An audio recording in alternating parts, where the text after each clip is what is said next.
ఎవరైనా మనల్ని సరిగ్గా ట్రీట్ చేయకపోతే అసలు జన్మలో మర్చిపోం కదా! చాలా కోపం వస్తూ ఉంటది.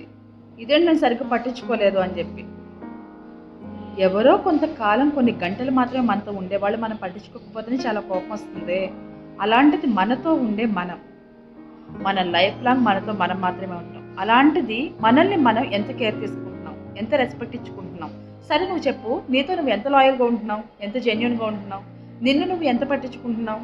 ఒక అద్దం ముందు నించొని నీతో నువ్వు ఎంతసేపు మాట్లాడుకుంటున్నావు? నీ కెరీర్ ఏమవుతుంది? నీ లోపల ఏం జరుగుతుంది?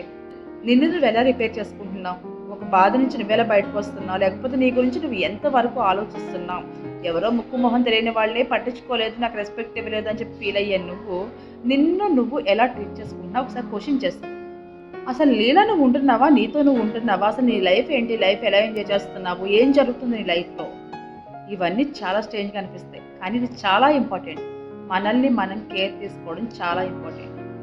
ఎవడో పక్కన వాడు మనతో సరిగ్గా మాట్లాడట్లేదు, సరిగ్గా ఉండట్లేదు, సరిగ్గా బిహేవ్ చేయడం కంప్లెయింట్ చేసుకునే నువ్వు, నీతో నువ్వు ఎలా ఉంటున్నావు కూడా కంప్లెయింట్ చేసుకోవాలి. చెప్పేదొకటే. నీతో నువ్వు మంచిగా ఉండు, లాయల్‌గా ఉండు, కైండ్‌గా ఉండు, ప్రేమగా ఉండు. నీకు నువ్వు సపోర్టివ్‌గా ఉండు, నీతో నువ్వు ఉండు. అర్థమైందా?